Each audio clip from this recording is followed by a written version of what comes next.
تو جس میں تمام انفرادی اور اجتماعی کوششوں کا جائزہ لیا جاتا ہے جو انسانی فلاح و بہبود کے لیے کی جاتی ہیں۔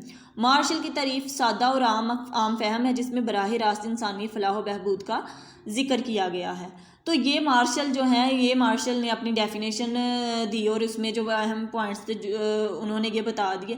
اب مارشل نے ڈیفینیشن دے دی، اب اس کے جیسے کہ کلاسیکل اکانومسٹ ایڈم اسمتھ تھے، ان کے اوپر بھی لوگوں نے ان کو کریٹیسائز کیا، ایسے ہی مارشل کی ڈیفینیشن جو ہے اس کے اوپر بھی لوگوں نے کافی زیادہ اس کو کریٹیسائز کیا۔ کافی سالوں تک ڈیفینیشن ان کی یہی چلتی رہی، لیکن اس کے بعد آنے والے لوگوں نے اس کو کریٹیسائز کیا۔ اب ان کی تنقید میں کیا ہے کہ الفریڈ مارشل کا مادی فلاح کا تصور کئی سالوں تک معاشیات کا موضوع بحث بنا رہا، لیکن وہ ماہرین معاشیات جو معاشیات کو سائنس کا درجہ دیتے تھے، انہوں نے مارشل کی تعریف کو رد کر دیا۔ اب وہ اکانومسٹ جو اکنامکس کے بارے میں کہتے ہیں کہ یہ ایک سائنس ہے، انہوں نے کیا کیا، انہوں نے تو اس کو رد کر دیا مارشل کے ویوز کو۔ انہوں نے کہا کہ جی نہیں، یہ ایسے نہیں ہے۔ ان ماہرین میں کون تھے؟ پروفیسر رابنز نے اپنی کتاب the nature and significance of economics, معاشیات کی نوعیت اور اس کی اہمیت میں مارشل کی تعریف پر درج ذیل اعتراضات کیے۔ اب ان کا کیا کہنا تھا؟ انہوں نے کچھ پوائنٹس اٹھائے جس کے اوپر انہوں نے ان کو کریٹیسائز کیا، اور انہوں نے کیا کہا کہ مادی فلاح کا نامناسب استعمال ہے۔ اب جو یہ الفریڈ مارشل ان کی ڈیفینیشن میں وہ کیا کہہ رہے ہیں کہ یہ دولت کے ساتھ ساتھ انسان کے فلاح و بہبود کا بھی علم ہے، لیکن پروفیسر رابنز نے مارشل کے مادی فلاح و بہبود کے تصور کو نہ صرف غیر ضروری بلکہ غلط قرار دیتے ہوئے کہا کہ انسان کی فلاح اور خوشحالی کے لیے معاشیات میں ان تمام انسانی کوششوں کا مطالعہ کیا جاتا ہے جن کا تعلق مادی اور غیر مادی سرگرمیوں سے ہو۔ انہوں نے الفریڈ مارشل نے صرف مادی چیزیں جن کو چھوا جا سکتا ہے، اس میں آ جاتی ہیں جتنی بھی چیزیں ہیں، روٹی آگے، کپڑا، مکان، رہنے کے لیے، اور انسان کو جتنی بھی چیزیں ایسی ہیں جن کو ہم چھو سکتے ہیں، انہوں نے اس کا ذکر کیا۔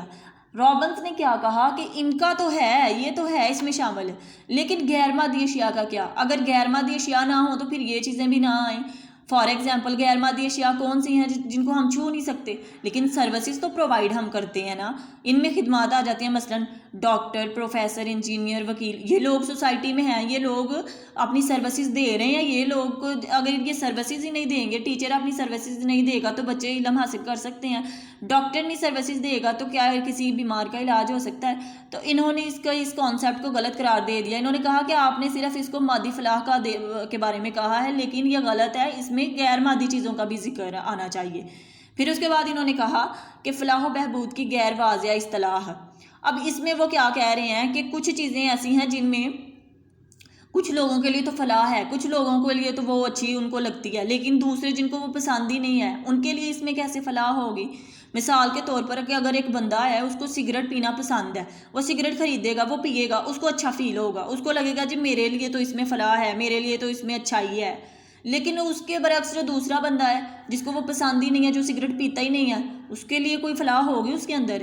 بالکل بھی نہیں۔ تو انہوں نے کہا کہ یہ بھی ان کا کانسیپٹ جو ہے یہ غلط ہے۔ پھر انہوں نے اس کو میئر کیسے کرنا ہے، انسان کی جو فلاح ہے اس کو میئر کیسے کرنا ہے، تو انہوں نے کہا کہ اس کے بارے میں کیا ہے کہ مارشل نے مادی فلاح کو اپنی تعریف میں سب سے زیادہ اہمیت دی ہے، جو رابنز کے مطابق معاشیات کی بنیاد نہیں بن سکتی۔ ٹھیک ہے نا، انہوں نے صرف مادی فلاح کے بارے میں بات کی بار بار، اور رابنز کیا کہہ رہے ہیں کہ انہوں نے اس کو ڈکلائن کر دیا، انہوں نے رد کر دیا اس کو، کیونکہ رابنز کے نزدیک معاشیات ایک سائنسی علم ہے جس کے تمام حقائق کی پیمائش ممکن ہوتی ہے۔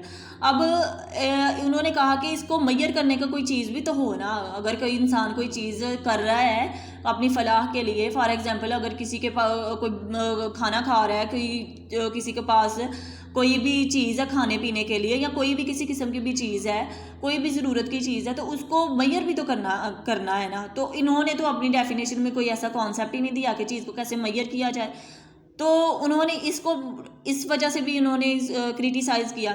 پھر اس کے بعد محدود دائرہ کار، تو مارشل نے کیا کیا؟ مارشل نے دولت کا علم قرار دیا اور اس کے ساتھ انسان کے فلاح و بہبود کے بارے میں بھی کہا، لیکن رابنز نے کیا کہا؟ رابنز نے کہا کہ آپ نے تو ادھر بات ختم کر دی ہے، ادھر تو آ کے سارا کچھ ختم ہو گیا، صرف انہوں نے اپنی جو بحث کی ہے وہ ان دو چیزوں پر کی ہے، اور انہوں نے کہا کہ انسان کی فلاح کے لیے انہوں نے بات کی، جبکہ حقیقت میں ایسی بہت سی مادی سرگرمیاں ہیں جو بجائے فائدہ کے الٹا نقصان پہنچاتی ہیں۔ مثلا غیر اخلاقی کتب، کچھ ایسی ڈائجسٹ، کچھ ایسی کتابیں ہوتی ہیں جو بچوں کے لیے نہیں ہوتی، پڑھتے ہیں تو وہ تو غلط اثر پڑ گیا نا اس کے اوپر. پھر سگریٹ نوشی کرنا، نشے والی چیزیں، یہ بھی تو مادی اشیاء ہیں نا، ان کو بھی تو چھوا جا سکتا ہے، یہ ساری وہی چیزیں ہیں. تو اس سے بھی معاشرے میں جو ہے وہ بگاڑ پیدا ہوگا. تو